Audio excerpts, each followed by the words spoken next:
JFK show number 130. It is another instance when Larry Rivera is running roughshod over the JFK community, just bowling over everyone. Now, Dr. Fetzer, I believe you discovered this a long time ago in, I believe it was Jesse Curry's JFK assassination file. Yeah, the former chief of police for Dallas, after he retired, became the head of security for 7-Eleven stores. He put together a paperback that was only sold in 7-Eleven stores entitled Jesse Curry's JFK Assassination File. And when I was going through it, I found this photograph of a strikingly familiar figure in the background standing in front of the Texas School Book Depository. And I was 100% certain, because of the height, the weight, the build, the manner of dress, the incline of the head, the hand in the pocket, that it was George H.W. Bush. And what we now have is a follow-up to that, a further confirmation using a GIF that I think, you know, I didn't have any doubt about it before, but I love to see further confirmation. Dr. Fetzer, when you say you had more than your fair share of detractors from your discovery, what, 10 years ago or longer? How long ago was it? Oh, yeah. Oh, geez, I don't know. It might have been 15. 15 years ago? It was a long time ago. All right, so what was happening? It's like they've attacked me for promoting that the Zapruder film was altered, or that Lee was in the doorway, or that Judith was the real deal. I've had or supporting Phil Nelson about Lyndon being the pivotal figure in the assassination of JFK. Absolutely. So what we have here, last week at the end of the show, we were looking at pictures of Henry Kissinger and all of the presidents, and we just happened to come across this one, and Larry noticed it and said, look, that's the one, we can use it. And so sure enough, we did that, and here we are. So Larry, go ahead and tell us more about this one. Hey, Gary, Jim, and Don. Yeah, good evening. You know, we've been doing a lot of this work here, you know, with the overlays, and as we have stated before, you know, you got your probe image, which is the one that you want to identify, and you have your gallery images, which are the ones that you overlay, you know, and you have to calibrate it, and you have to scale it, and whatever and whatnot. And I was just sent, you know, some of these images, you know, by somebody that I don't really want to, you know, mention right now, but you know, we put this one together, and you know, a lot of the features line up. You you guys, it's good that people who have never seen this, you know, look at it, you know, and give you their opinion, you know, if it's the same person, you know, but the cheekbones, you know, the height, you know, the hairline, the eyebrows, you know, and everything, the position of, you know, general features and everything. Obviously, it's a blurry picture, but everything seems to line up. You know, what do you guys think? Oh yeah, sure, of course it does. I mean, it's like we'd already established that the doorman was Lee Oswald based upon his height, his weight, his build, his clothing, his shirt, his T-shirt, which you then, you know, further vindicated and substantiated by your overlays, which are completely brilliant. So I love when we have new technology that allows us to review or revisit an earlier issue and confirm it in a decisive fashion. Yeah, well, also Billy Lovelady, don't forget, not only doorman, but Billy Lovelady on the right. Right, that's absolutely right, Larry, 100% right. Yeah, it was a good year. Verified that Lee was on the left in the doorway, but that Billy Lovelady was on the right with his hands held up to protect him from the sun. He was, just as he said, 2 to 3 inches shorter, 15 to 20 pounds lighter, and he was wearing that short sleeve red and white vertically striped shirt. Yeah, but didn't H.W. Bush have an airtight alibi, though? You're joking, right? Yeah. There was another George H.W. Bush in the CIA. Yeah, that's who it was. Yeah. Yeah, that's the one. An independent oil man from Texas, Jim. Yeah. Right, when he was arrested coming out of the Dow Tex. That's right. He identified himself as a, did he say independent? An oil man, a Texas oil man. Yeah, and they took him downtown. I'm sorry, from Houston, Texas. Yeah, Houston, right. Houston oil man, that's right. Yeah, and they took him downtown and they chatted him up a bit, and then they let him go, and he came back to Dealey Plaza. That's when the photograph was taken.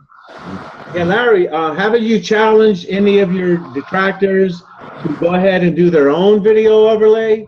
And so far, it's been crickets. I've been hearing crickets.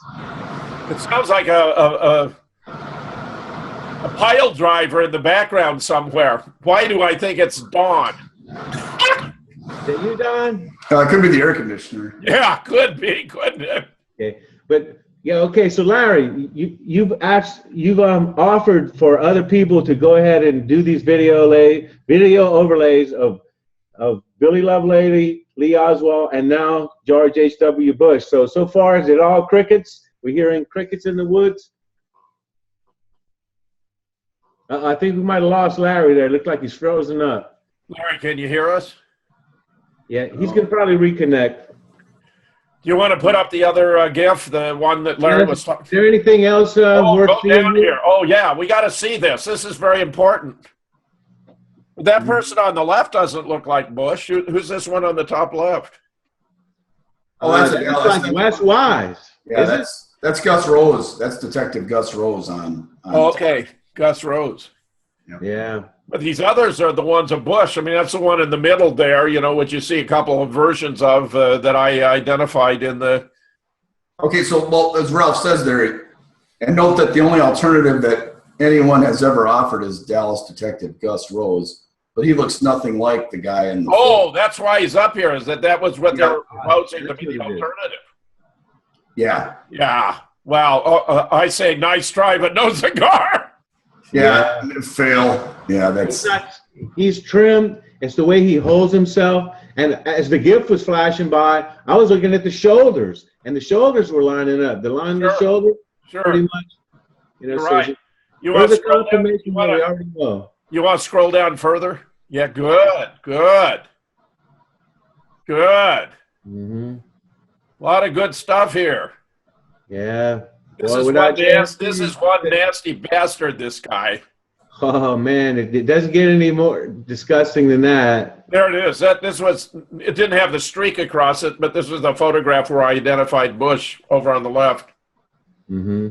Yeah, I'm not sure what the white Stetson is. I'm not sure what that's about. You know, I bet H.W. Bush could probably put the Oswald in the doorway conspiracy theory to bed once and for all. I bet he would. Because he was right there. I mean, is Larry back? Yeah, Larry's back with us. Why don't you go back up and let him talk about some of these other photographs? Larry. Oh, well, yeah, you know, a lot of these photographs offer, you know, somewhat perspective, which is what we're looking for, you know, when we do these overlays. You know, so you have to, oh, that one is really good there. I never saw that one before. This one? No, go up in the red square. That one on the left. Yeah, we could have used that one. You know, send me that one. No, but the one on the left in the red square is from the original photograph. Larry. Right. But it's been refined. I see. It's slightly more precise. Okay. Yeah, it is a clear picture. Right.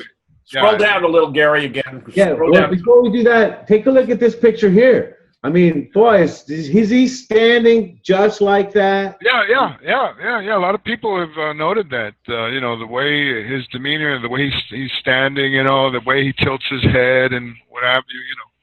It's just a coincidence that a guy... Right. Even the hand in the pocket and everything. Just a coincidence, a guy of the same height, the same wilt, the same build, the same type of clothing, same manner, same gesture, same head inclination. Just a coincidence. You know, it was just a coincidence that he later went on to be president, and then his son was... That's right. That's governor right. of Texas, and then president, yeah. You guys sound like conspiracy theorists here. So... All right. Wait. Keep Larry, going, you still with us? Larry has a call. You know, keep going down here. Keep going.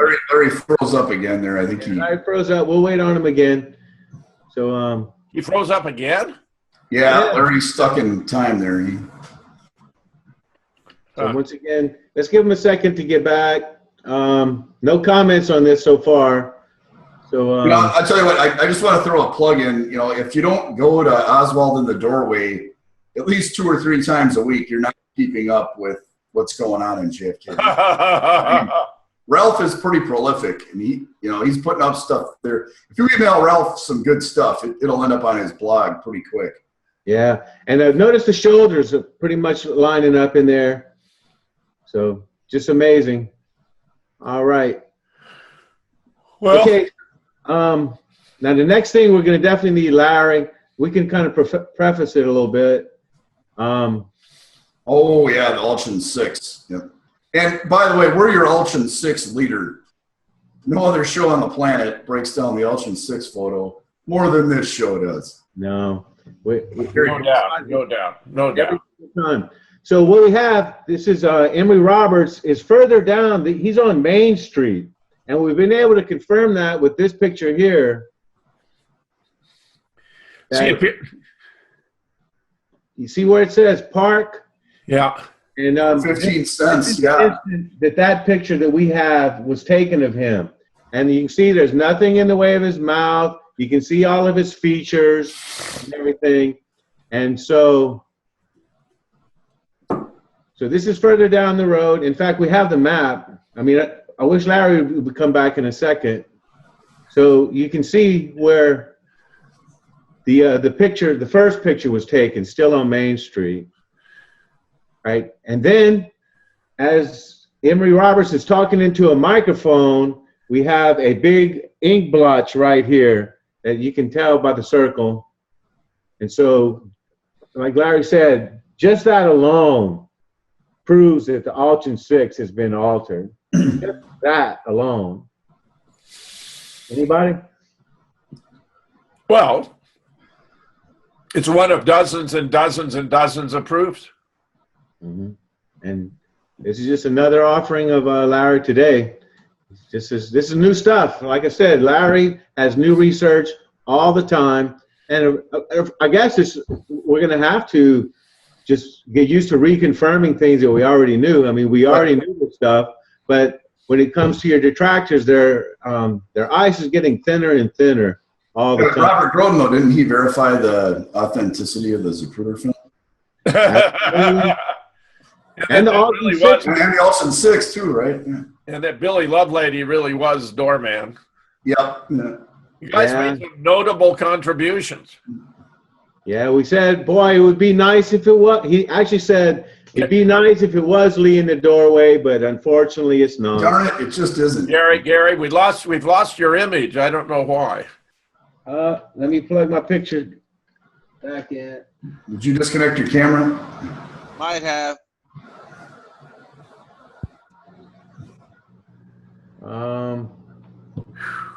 Not sure what happened, but I can, I don't guess I have to be in there. Well, if we have to be in there. I'll keep talking. Mm-hmm. So, all right, well, Don, what do you think about all this new research, and what's your experiences of? You're in Austin, Texas right now, so what's going on? How'd you get down there? Is it too cold? I'm on a little bit of a working vacation. But the bigger one was a lot more precise because I for the reason I said. All right, so talk to us about this one. Jim Walker. A guy by the name of Jim Walker took a series of about 5 photographs, and he was standing right there at Main and Record Street, and facing Market Street towards the north there, yeah. And see, he's right between Record and Market. So he took about 5 or 6 photographs, which I think are extremely valuable. And just to show you how things work out in this industry, they were released by the 6th Floor Museum. Thanks for putting that up there, Gary. And they were released to Robin Unger, and I want to thank Robin for posting these photographs, because they are extremely valuable in using, to show, for example, what the limos looked like right before they arrived at Dealey Plaza.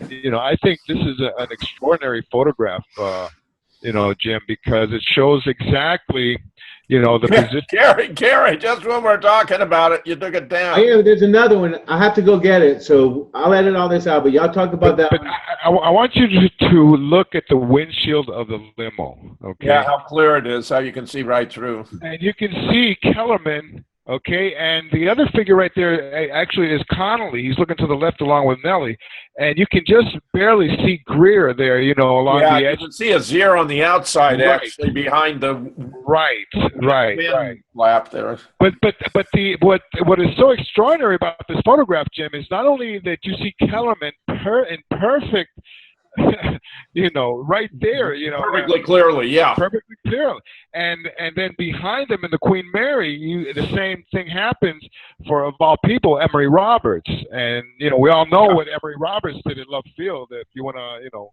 tell our audience. There was a key guy in controlling the assassination right there, Emory Roberts.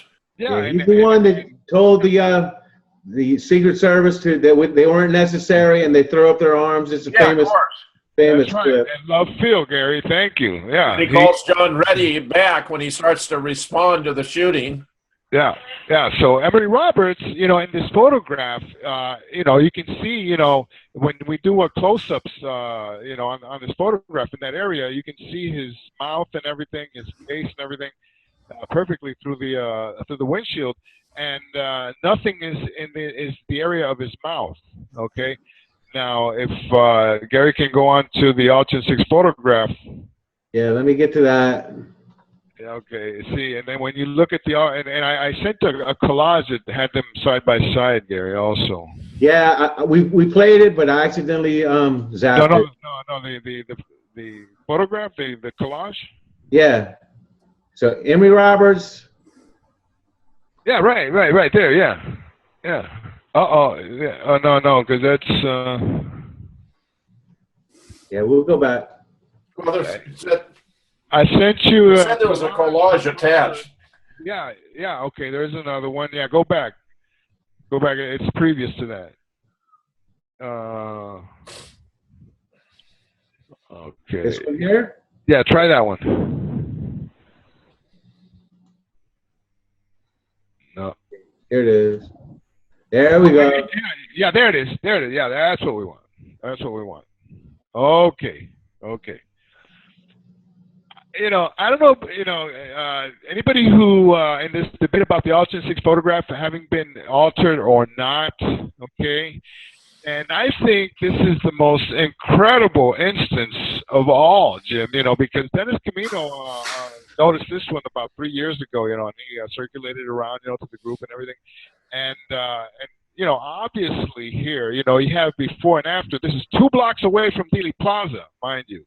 Okay, and at the left, there's nothing to his mouth is perfectly closed, you know, he's just, you know, cruising down Main Street, and on the right, all of a sudden, you know, in the kill zone and everything, he's got something in his mouth, obviously, and his mouth is open, because you can see that he's talking.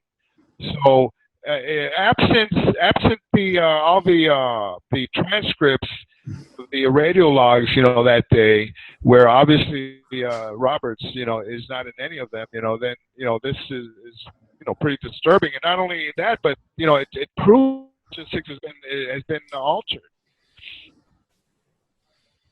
Yep, I agree. It's a nice, clear proof. Mm-hmm. You know, I mean, whoever, you know, it doesn't matter on which side of the fence you're on this one, you know, but, you know, how are you going to explain this one? You know what I mean? So, he's got 5 photographs.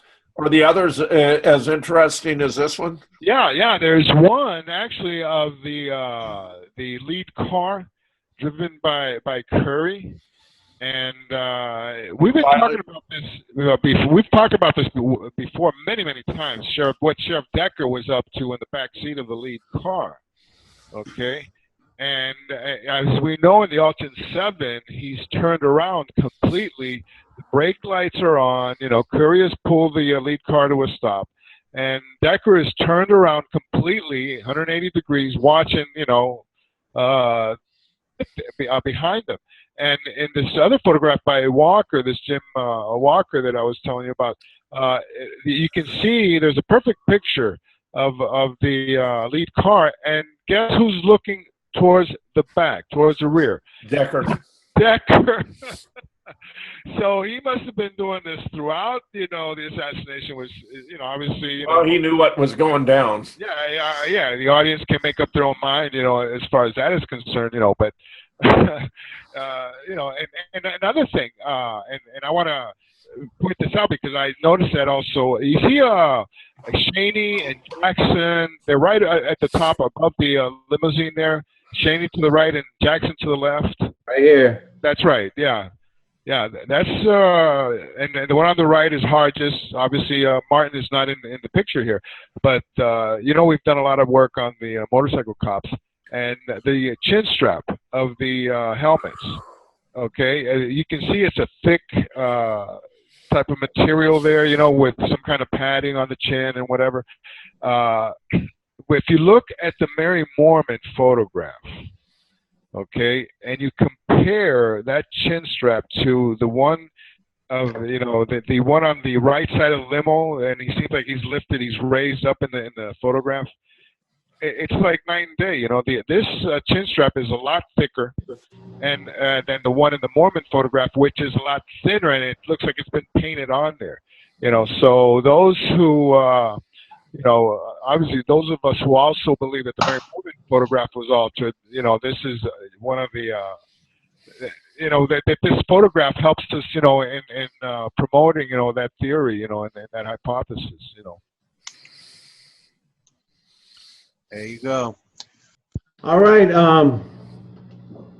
We did have a suggestion last week that we discussed some of the reporters who didn't toe the company line and actually paid a price for it.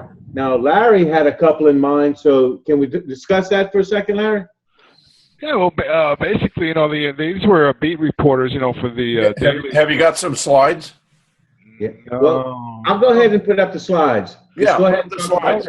Okay, well, I don't know if you're going to find any pictures of Thayer Waldo, you know, who was a reporter there in Dallas, I believe, for the Times Herald, you know, and then he felt the heat, and he had to go and move out of the country, and he ended up in Mexico, you know, and fearing for his life, you know, and telling some very close people, which I saw some of his letters, you know, that he feared for his life, you know, and that he.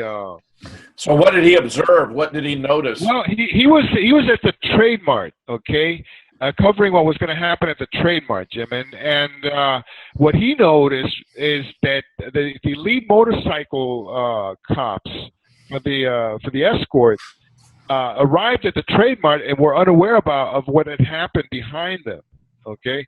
And he reported that, and apparently he also did a lot of work on the Ruby, the supposed Ruby assassination of Oswald in the basement of City Hall there, and in general, a lot of other you know, details that not very many other people knew about because he was a Dallas reporter, and then he ended up in Mexico, and a couple of the other guys that I was.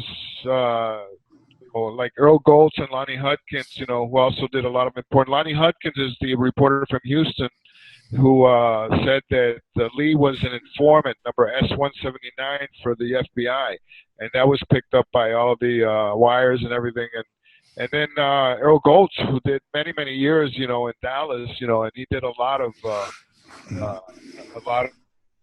good reporting right there in Dallas. You know, he had access to a lot of the people who had seen, you know, a lot of the witnesses and a lot of, you know, insiders there in Dallas, and he did a lot of really good reporting. You know, there's, I mean, probably about 30 or 35 years worth of articles by Earl Goltz, and I asked Jim Mars about him the other day. He told me that he was, I believe, in Austin, Texas now, you know, and Jim was, you know, he told me this guy was one of the best, you know, Earl Goltz.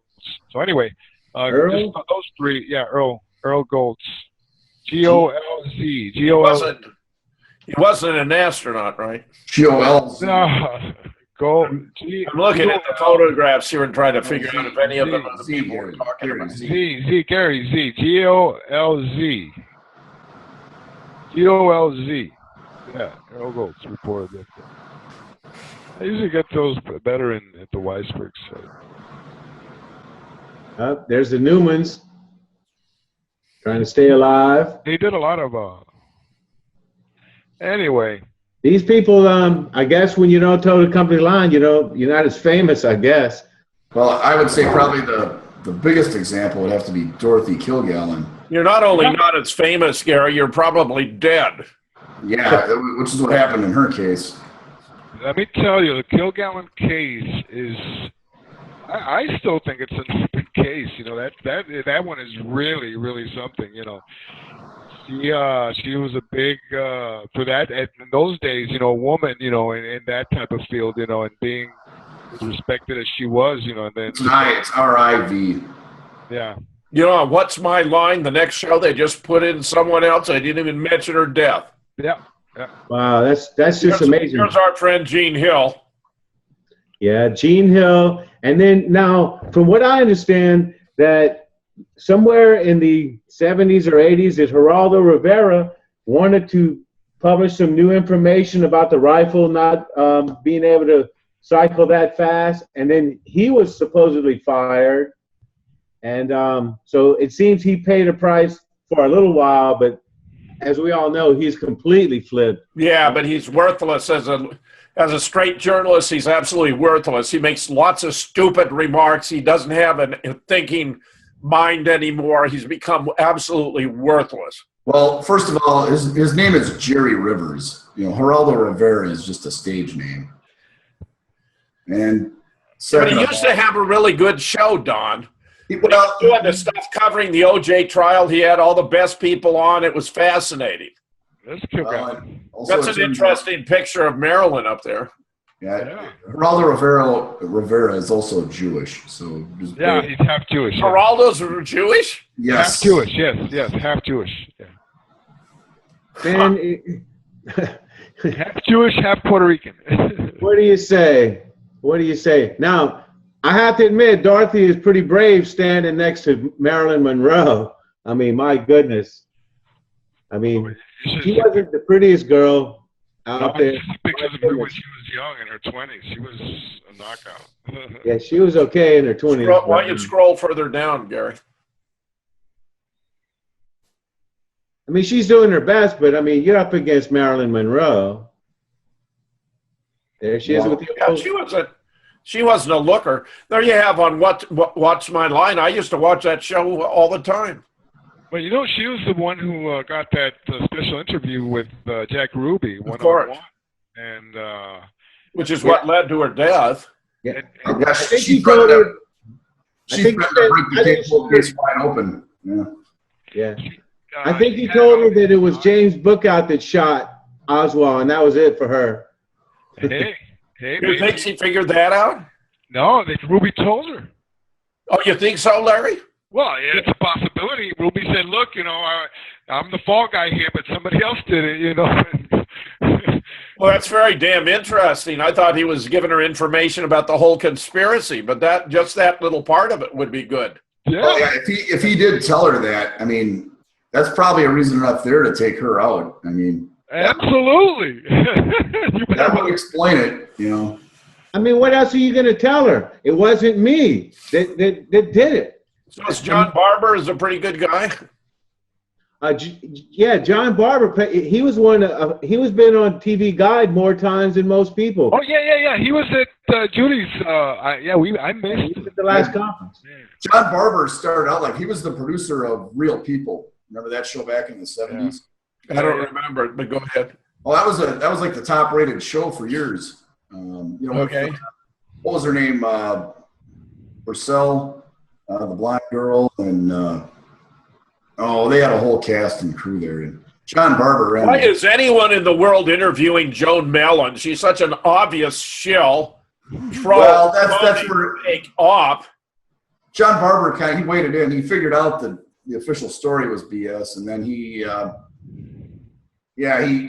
produced his own Garrison tapes deal on it. And did he? Yeah. Yeah, he had an event out in Las Vegas, and he tried to get JFK Jr. out there, and he backed out on him, and then he ended up getting Joan Mellon and Jim Mars and Dick Russell. Joan Mellon is a dreadful person. Hey, Jim, that's one way to put it. Yeah. Talking about JFK Jr., do you think he knew that? I mean, he knew what really happened to his father, and he was gonna, try to become president to I don't think he was going to try to become president, but I do think he was going to try to find out what happened. I'm sorry.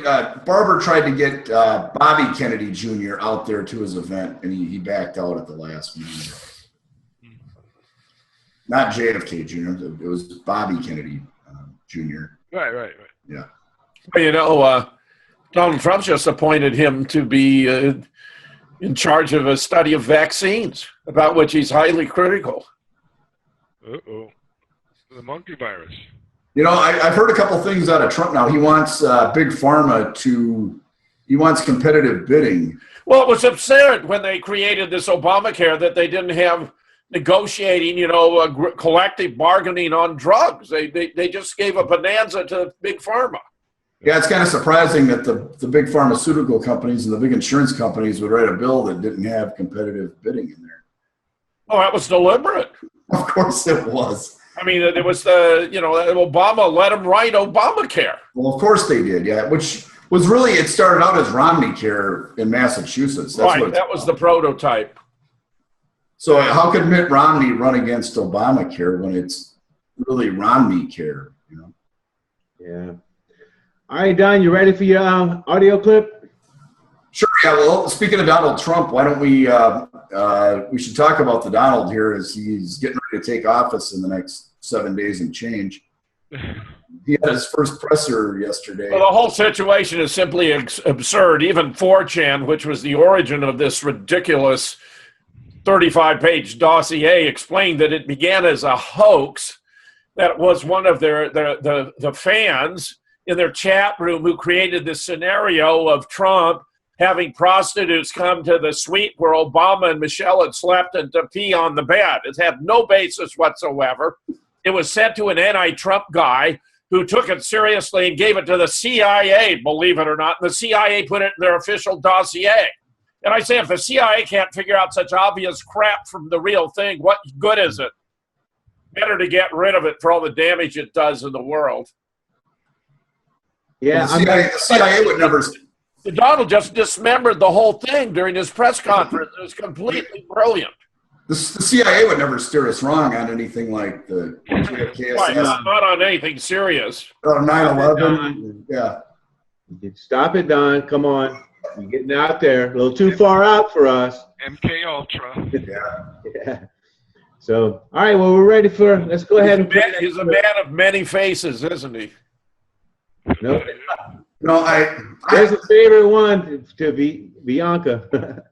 These press conferences every week are going to be an event now with Trump. I mean, there is not going to be a dull moment in this administration.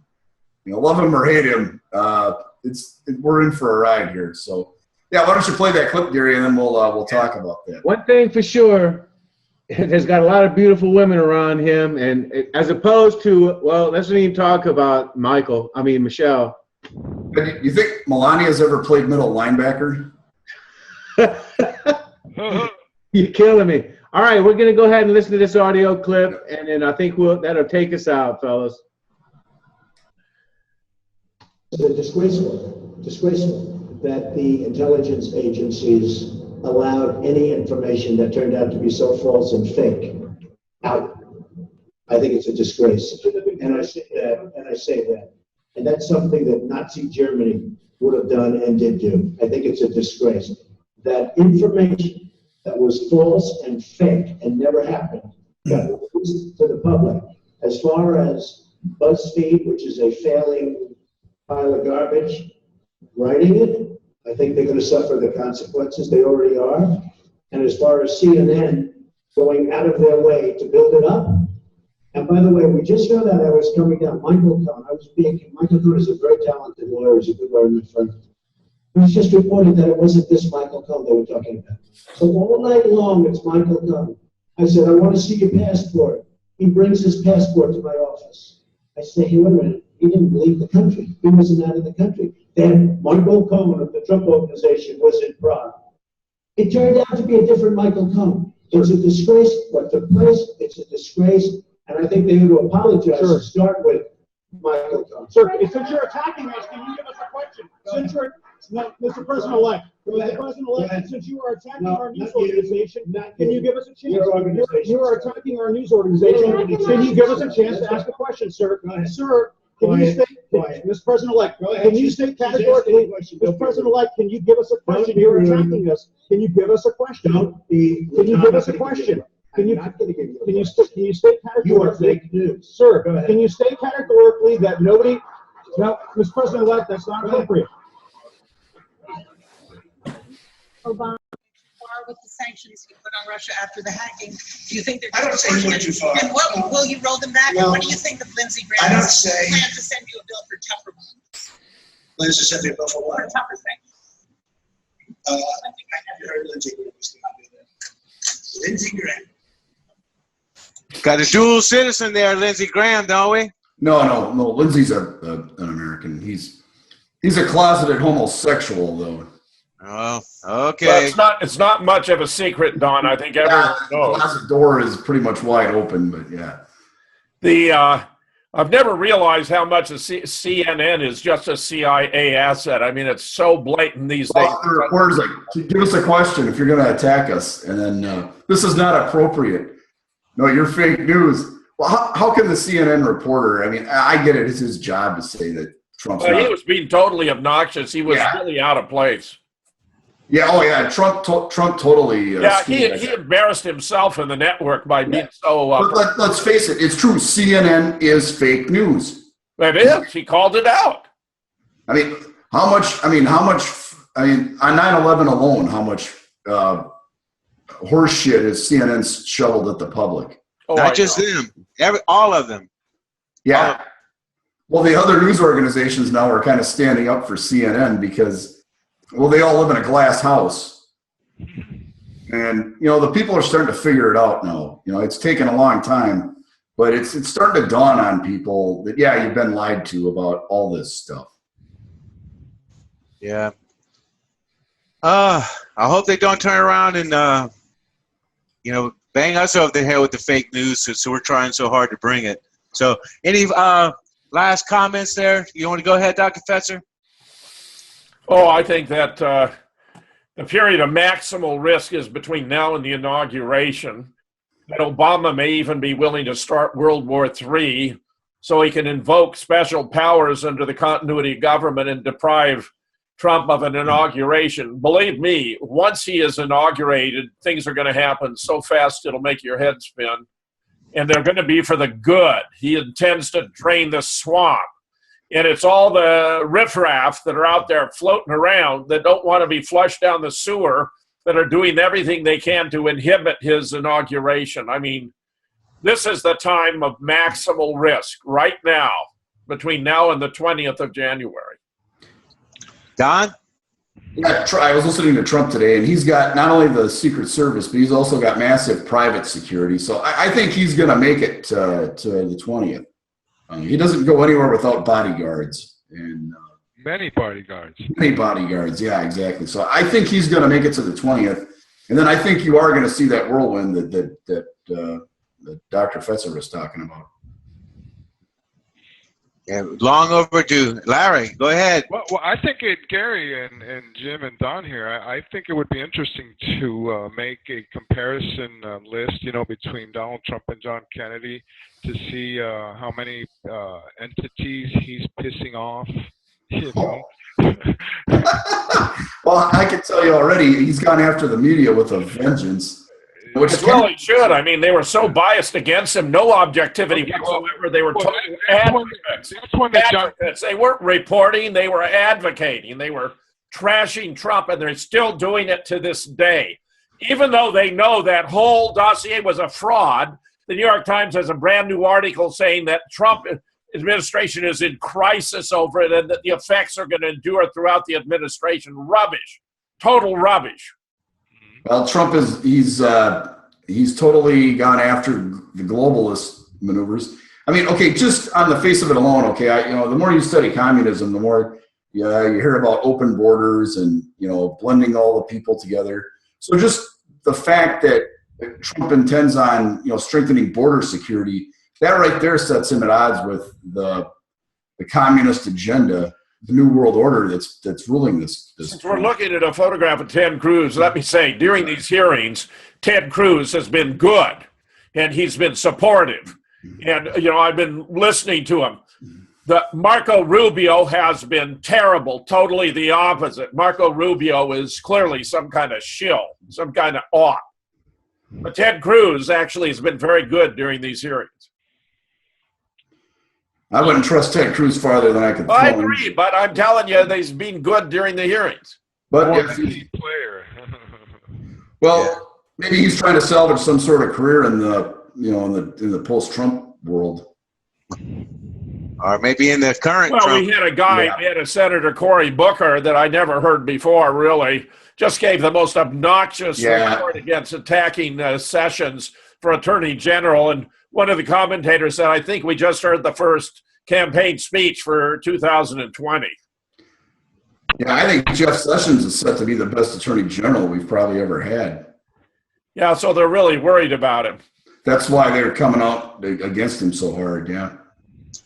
All right, fellas. It could make the difference on whether or not Tillerson gets out of the committee. But, you know, Mitch McConnell is managing this, and there's nobody better to make it work.